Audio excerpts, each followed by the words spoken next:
platform for him to continue that fundraising and, of course, to galvanize his base for that re-election bid. Saudi Arabia and other OPEC Plus oil producers have announced further oil output cuts of around 1.16 million barrels per day.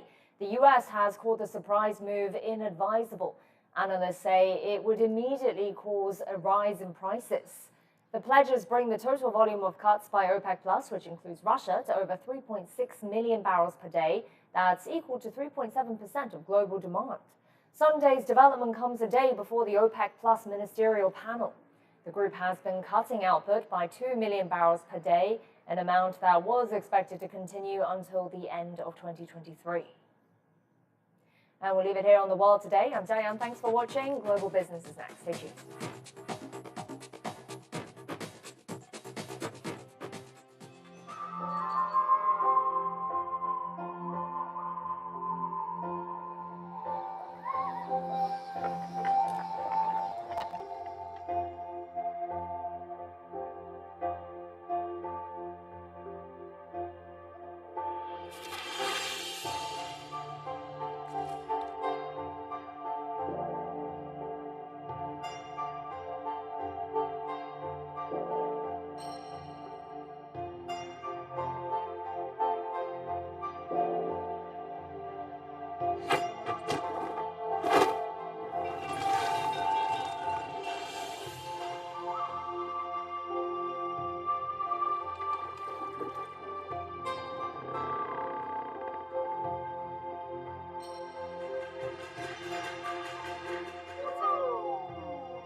From CBCN headquarters in Beijing, this is Global Business. Michelle Vandenberg.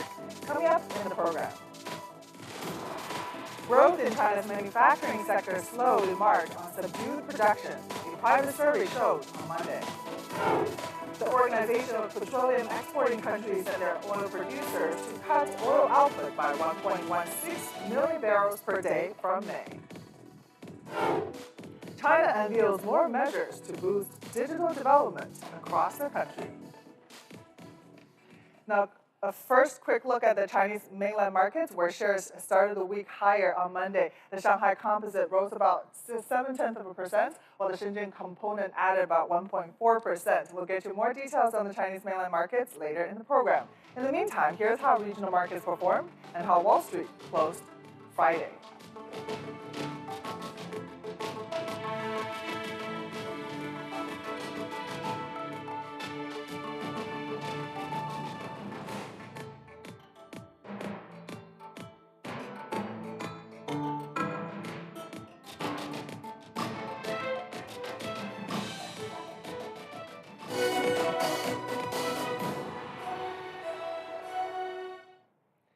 Growth in China's manufacturing sector slowed in March after expanding in February for the first time in 7 months, a private survey showed on Monday. The Caixin China Manufacturing Purchasing Managers Index, or PMI, stood at 50, down 1.6 percentage points from February.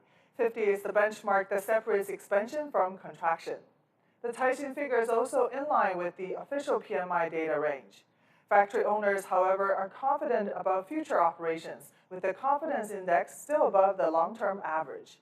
Businesses generally expect a return to normal operations in a year. The latest PMI data showed growth in the Chinese manufacturing sector stalled last month. It's a stark contrast to the record pace of growth seen for the services sector. But what does it mean for the Chinese economic recovery?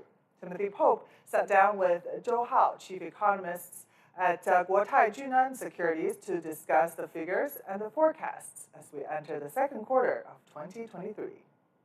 I want to talk about the latest PMI figures first, with the official figures out last week for manufacturing showing a 51.9 and the Caixin out today showing a flat 50. Why are we seeing such a big difference between the manufacturing sector's recovery and the expansion for the non-manufacturing sector, for the services sector? Because that, on the official side, was at a 12-year high. From a manufacturing perspective, I think this is quite normal, because after the rapid kind of rebound of the first kind of recovery phase, now we are going to a relatively stable phase or stable kind of momentum. This is the case for the manufacturing side. So for the service PMI, I think this is very encouraging to see that the consumption continue to gain traction. So I think this is basically a surprise or upside surprise to the markets as well.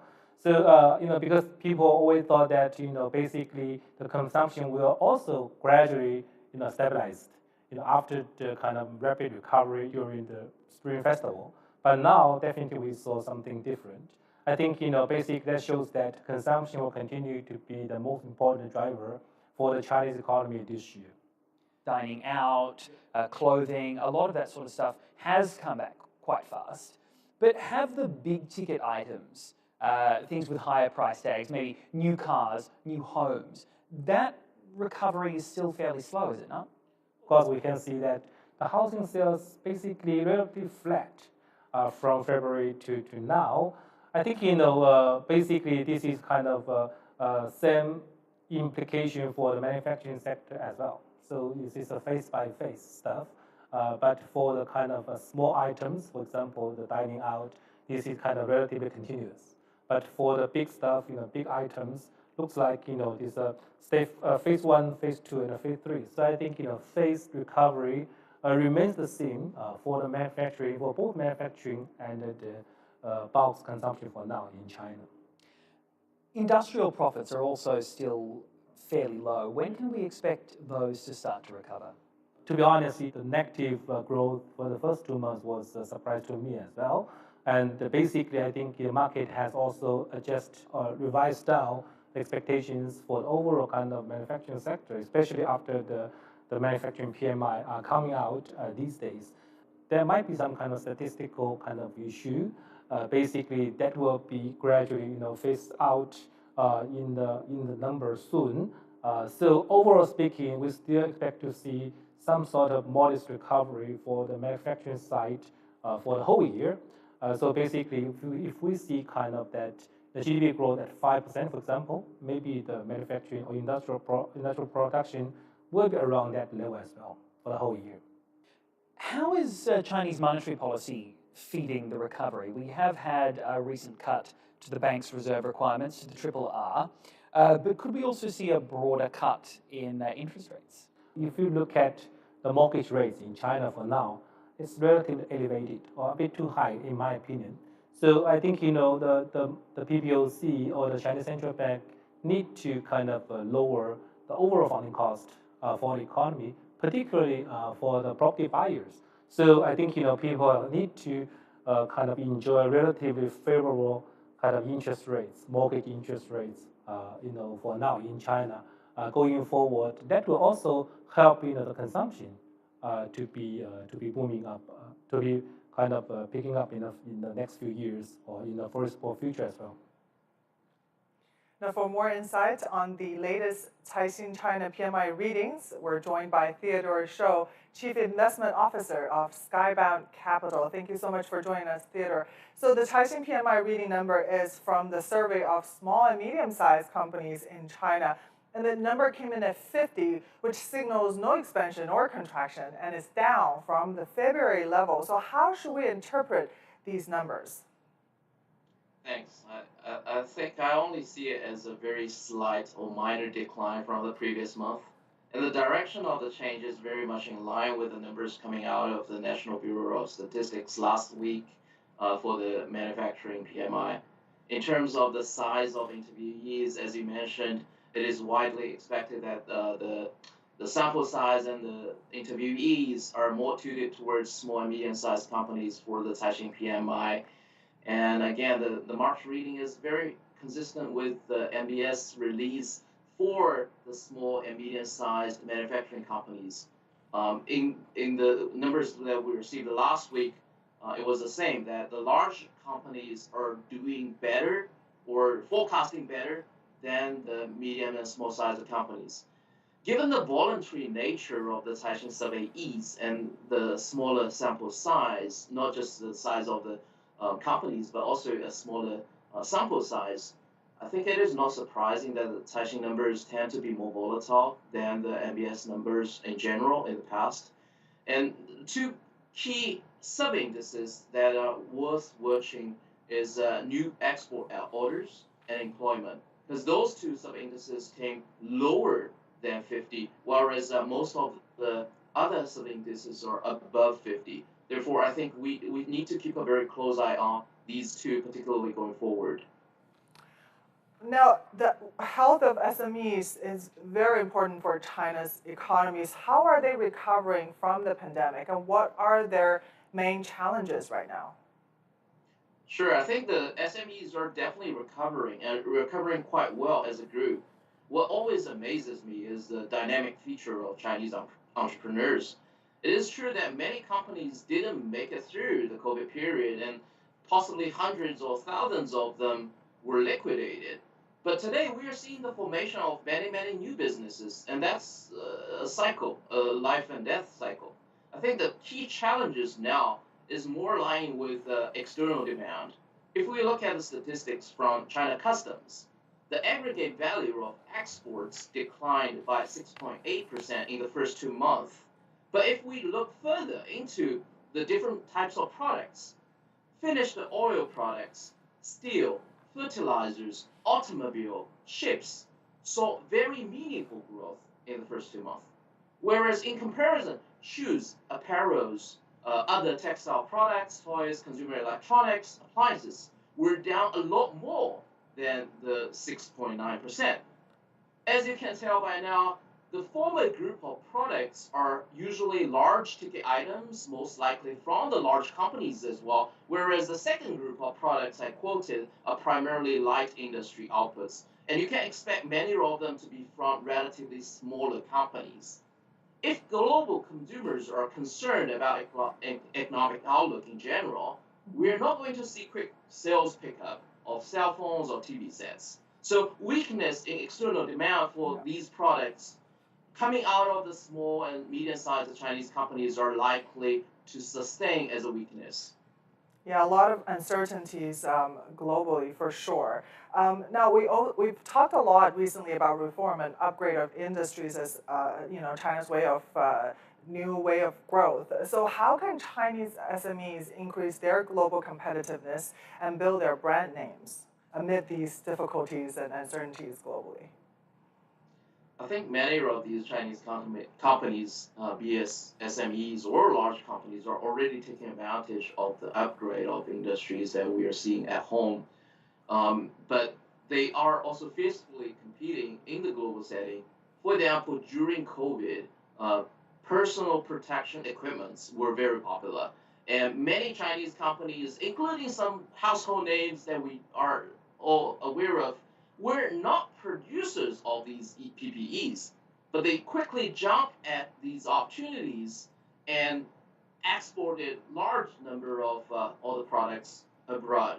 I think Chinese companies are extremely skillful in leveraging social media nowadays for consumer products, particularly, and building up proper dealerships across different nations and network for capital products, particularly, to provide good or superior coverage than their local competitors there and better customer services. So those have become more the norm for Chinese companies to go abroad. And what is outstanding about Chinese companies, I think, is number one, efficiency, and number two, the willingness to adopt best practices, basically localize. So in the past, Chinese entrepreneurs are always very willing to capture opportunities while these opportunities are possibly still in very early stages, meaning there could be potential large risks, but this doesn't mean they don't calculate risk. It's just that they have a greater eagerness to grasp the first mover advantage. And in the old days, many Chinese businesses are often accused of being copycats.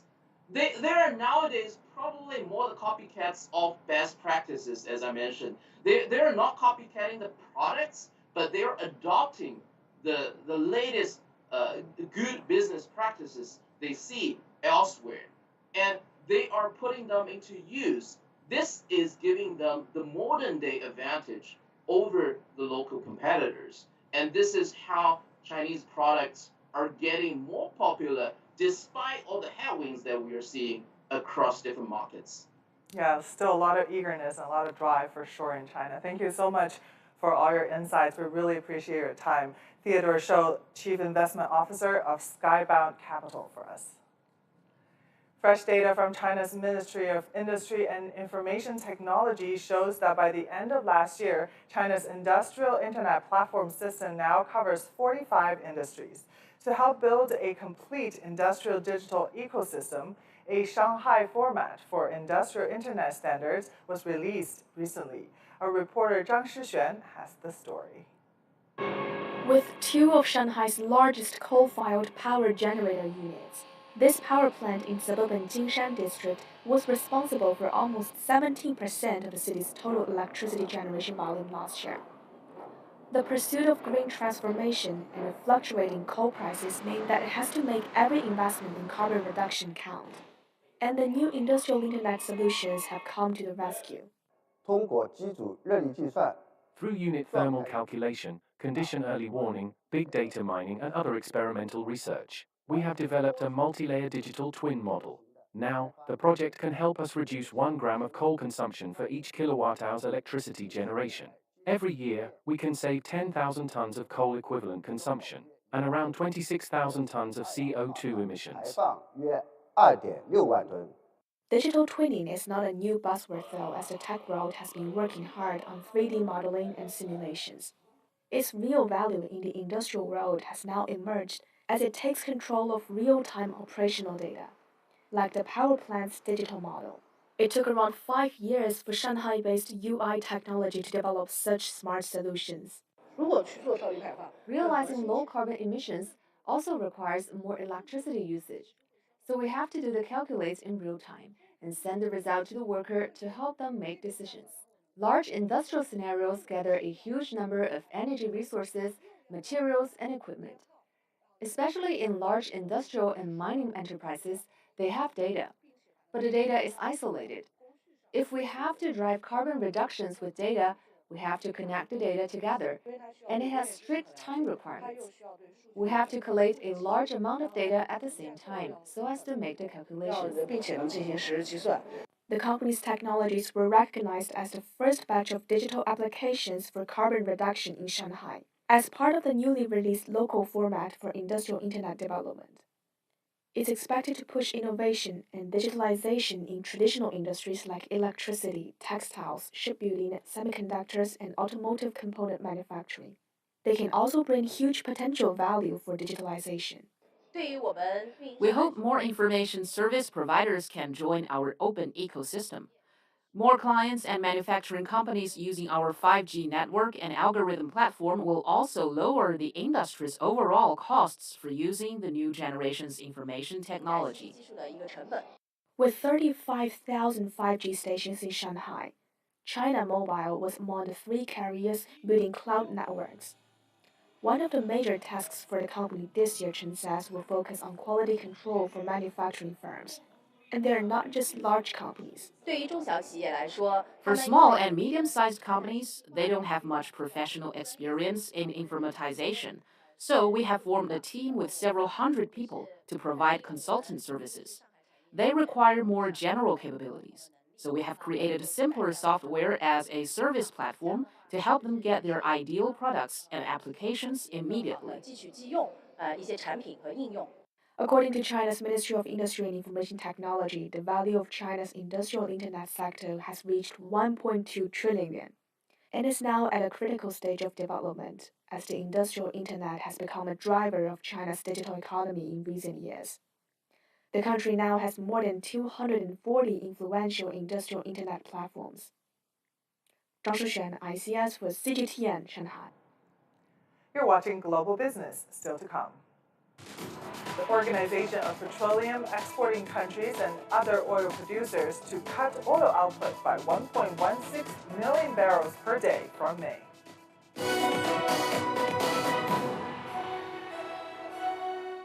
The world economy as we know it is about to change. Global Business reports highlight emerging markets, developing countries, and dynamic sectors worldwide. We feature top analysts and newsmakers to provide perspectives on every facet of business.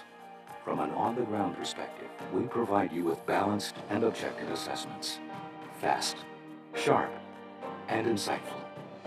Global Business, only on CGTN.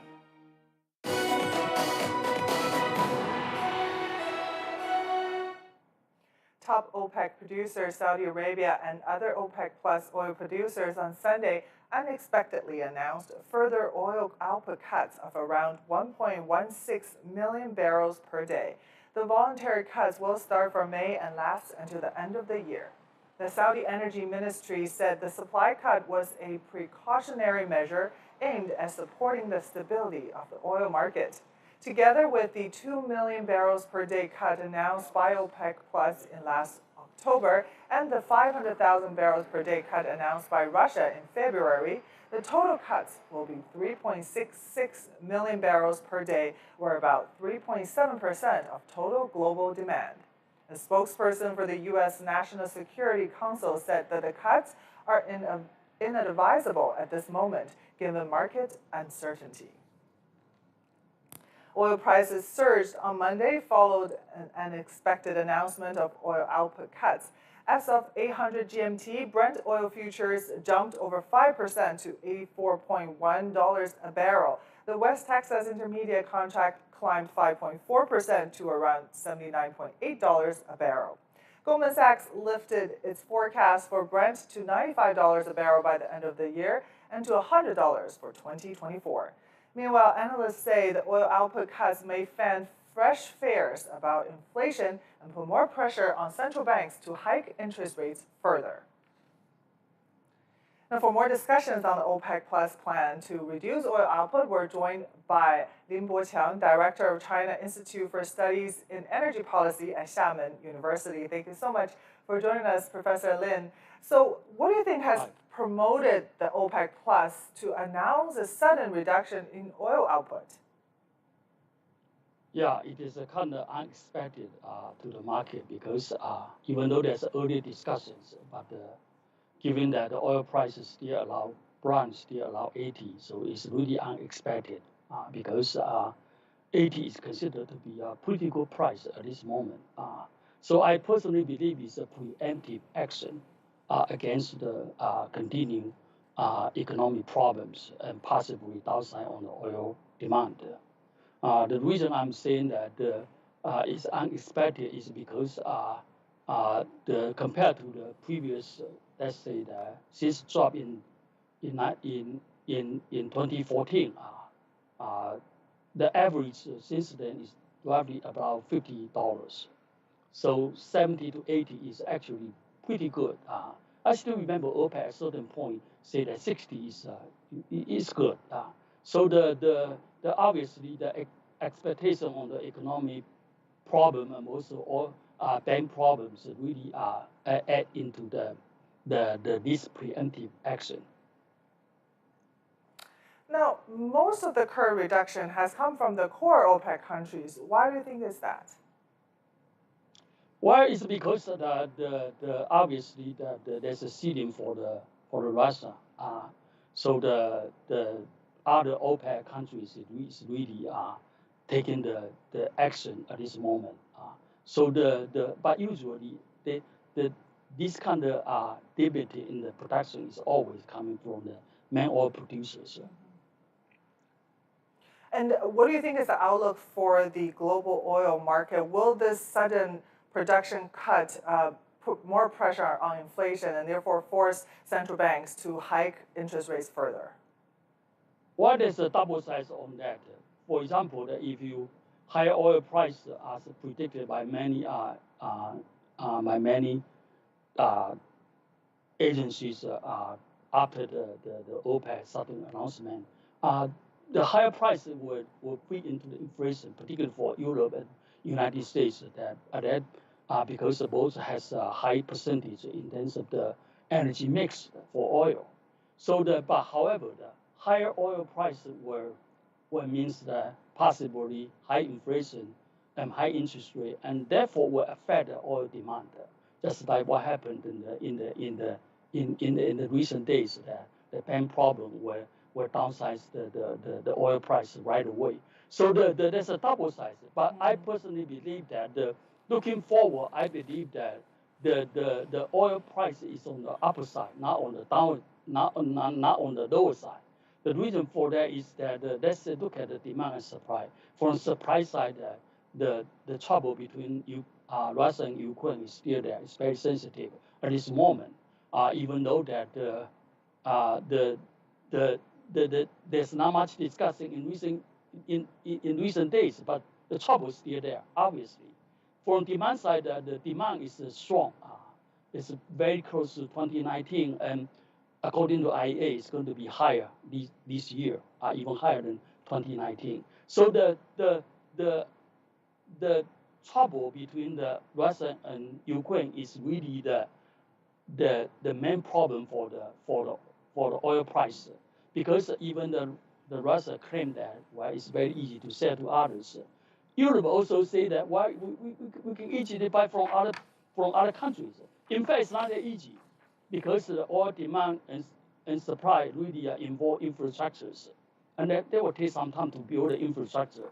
And even that Europe really, United States now become the major supplier of Europe, and United States oil is much more expensive than the Russian one. Mm-hmm. So the put everything together, I think that for the next few years, the oil price will maintain a higher level. The reason I'm saying a higher level, for example, 70 to 80 is really not that low, because comparing to the around 50, in the previous year. Definitely. Thank you so much for your insights. We really appreciate your time. Lin Boqiang, Director of the China Institute for Studies in Energy Policy at Xiamen University for us. Now let's get a closer look at the equity markets on the Chinese mainland and beyond. We have Timothy Pope joining us live from Shanghai. Hi there, Tim. So how did the Chinese mainland markets kick off the week? Hi there, Michelle. Stocks opened higher today as the mainland markets took in a couple of new data points. One of those was a private survey from Caixin, which recorded manufacturing sector growth among small and medium private firms remaining pretty static last month. The PMI reading was a flat 50, slightly lower than the official survey that was released on Friday. The other data point was another private survey, this time of the property sector, and that was released on Saturday by the China Index Academy, which recorded the fastest growth in new home prices in 9 months for March. Now, as investors digested that information, they pushed the Shanghai Composite Index up by about 0.7%, and the small cap China export up by 1.7%. After that data, real estate shares performed pretty well. CZN Holdings was up by 1.6%, Gemdale rose 2.6%, and Poly Developments gained 3.5%. The surprise announcement, which you've just been talking about, by the OPEC Plus countries to cut oil production also had a big impact today. Last month, the crude price, as you've just spoken about, came close to a 15-month low, and this move seems designed to raise energy prices. It definitely helped make PetroChina stock one of the biggest contributors to gains on the Shanghai Composite Index today. The refiner stock was up by 1.4%, CNOOC rose by 3.5%, and offshore oil engineering shot up by more than 7%, Michelle. Now, Hong Kong markets didn't have a great start to the week, though. What was the story there, and also in Tokyo? Yeah, Hong Kong markets spent most of the session lower today. The Hang Seng closed pretty much flat. It did make a late session bid for some gains. Tech stocks were the biggest drag. We saw Meituan trading lower today, as was Baidu, shedding more than 2% each. Investors also took profits in Alibaba shares after their run of gains last week. They lost 1.8% today. The Hang Seng was getting some lift as the Chinese mainland property stocks did from that property data. Macau gaming stocks were performing very strongly too after the Macau government said that gaming revenue for March was up by 247% compared to last year. That was its highest level since before the pandemic. A whole pot of casino stocks shot higher today. Wynn Macau rose by more than 8.5%. Sands China gained more than 6.5%. And in Japan today, the Nikkei 225 rose by 0.5%. Also on those strong energy stocks, oil exploration company Inpex added 5.5% in Tokyo today, while the country's top refiner Enios added 3.5%. Japanese financial stocks continued to recover from the beating that they took during the recent global banking scare, but broader market gains were capped today by some fairly heavy losses among heavyweight chip stocks. Among them was Tokyo Electron, which was down by 2%, and Advantest, which lost 4.3%. That's it from me for today, Michelle. Back to you in Beijing. Thank you very much for that. Timothy Pope for us in Shanghai. Malaysia's Prime Minister Anwar Ibrahim inherited a country that has long been a magnet for foreign investors, including increasingly from China. But many worry it is being outcompeted for FDI by neighbors in Southeast Asia, such as Vietnam and Indonesia. Ryan Mauser reports from Kuala Lumpur. Invest Malaysia is a key platform for addressing foreign investors in person and online, especially for a brand new administration. Top of Prime Minister Anwar Ibrahim's agenda is ensuring clean, transparent rule. The scourge of corruption, ill-gotten gains and bribery have no place in this nation. The people deserve better, far better, and so do the businesses and the investors who are drawn to our unique advantage. Those advantages include being a major cog in the global electronics supply chain, having abundant natural resources, an English-speaking workforce, and excellent infrastructure. It's also a member of the Regional Comprehensive Economic Partnership and CPTPP trade deals. But it's overly reliant on migrant foreign labor, which gives companies little incentive to automate. And analysts say the local labor force also needs upskilling. And if we continue as if it's business as usual. The very essence of Malaysia as an attractive investment hub is at stake. We hope to be able to fix the root causes of these problems better one by one, rather than coming up with big pronouncements and big plans, but fall short successively on the delivery. Having 5 different governments in the past 5 years hasn't helped implement those needed policies and reforms. One thing that we need to do much better this time around is to stay longer on the problem. In recent years, China has been among the biggest foreign investors in Malaysia. The economy minister says the country already has blueprints for making itself more attractive by increasing digitalization and boosting green industries, in which China excels. But given the stiff competition for FDI in Southeast Asia, the new government has to quickly start turning its reassuring words into actions. Ryan Meltzer, CGTN, Kuala Lumpur. Cooperation in automobiles and digital economy sector was the focus of the Malaysian Prime Minister's recent visit to China. More new achievements have been made between the two sides, and Malaysia Minister of Trade and Industry Tengku Zafrul talked to our reporter Hou Jing advances in bilateral cooperation in the EV sector and the Belt and Road Initiative. Malaysia has a major role to play in automotive sector, especially when it comes to BEV, right, which is the battery energy vehicle. We have been in the E&E industry, electrical and engineering industry, for the last 50 years. We have 13% of global market share for semiconductor assembly and test. And therefore, it is the right place for the EV ecosystem to be, closer to that supply chain. So in China, I have met 2 major automotive companies, both are already in Malaysia, and one in a big way and one small way, but both are now planning to invest more, especially when looking at EV cars. So I'm looking forward to that, the sharing of knowledge, the R&D, and more importantly, in fact, today, the Prime Minister has witnessed one of the signing of commitment for Geely to invest further in Malaysia, and is also focusing on battery energy vehicle cars. I mentioned just now about enlarging the agreement of economic cooperation between Malaysia and China. One of the areas is actually on digital economy. So that is obviously part of the reason why we're here. The automotive sector in China is very advanced when it comes to adopting new technologies, and we would like China to come to Malaysia and use Malaysia as a base for their market to export to, especially to ASEAN. During this year's BAR Forum, Malaysian Prime Minister called for re-energizing the Belt and Road Initiative. And I also noticed that as one of the earliest members, you enrolled in Tsinghua University's PVC School of Finance for the Belt and Road program for Southeast Asia about 6 years ago.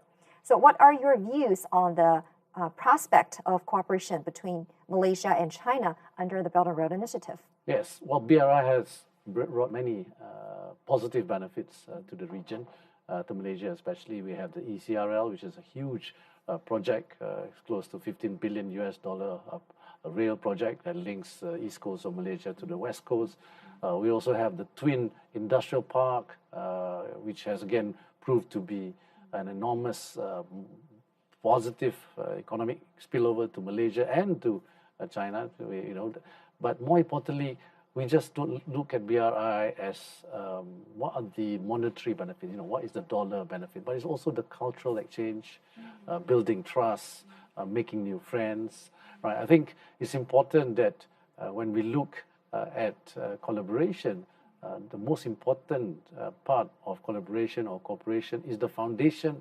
What we want is a stable region, a peaceful region, and then BRI is, I think, looks at the overall, look at things holistically, not just about the dollar value of the collaboration. You're watching Global Business, still to come. China unveils more measures to boost digital development across the country.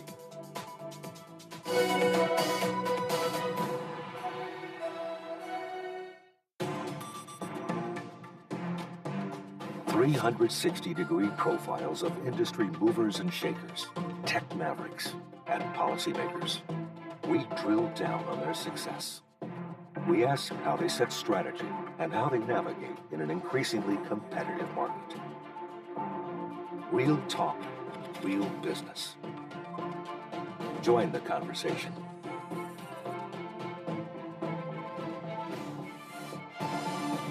Biz Talk, only on CGTN.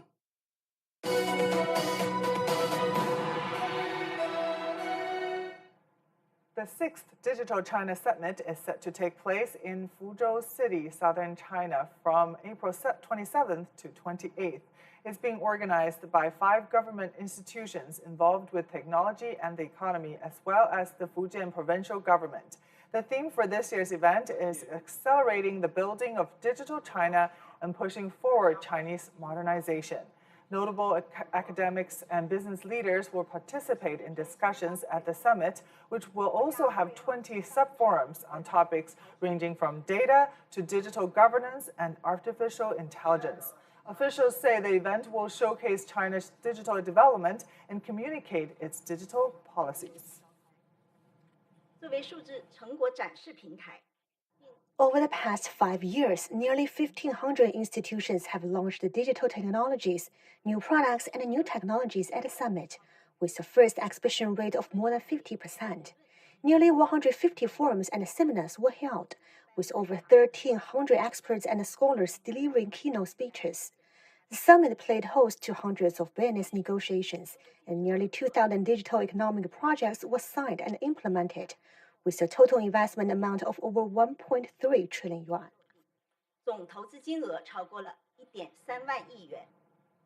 China has been ramping up efforts to boost the progress in building a digital China in various sectors. A guideline was rolled out recently to direct the overall layout of the country's digital development.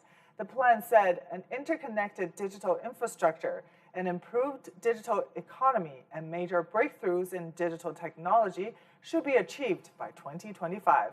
According to the plan, China will be at the global forefront in digital development by 2035. Meanwhile, its digital progress in various fields should be more coordinated and sufficient. The plan also highlighted support for applications of digital technology in other aspects, including agriculture, finance, and medical services.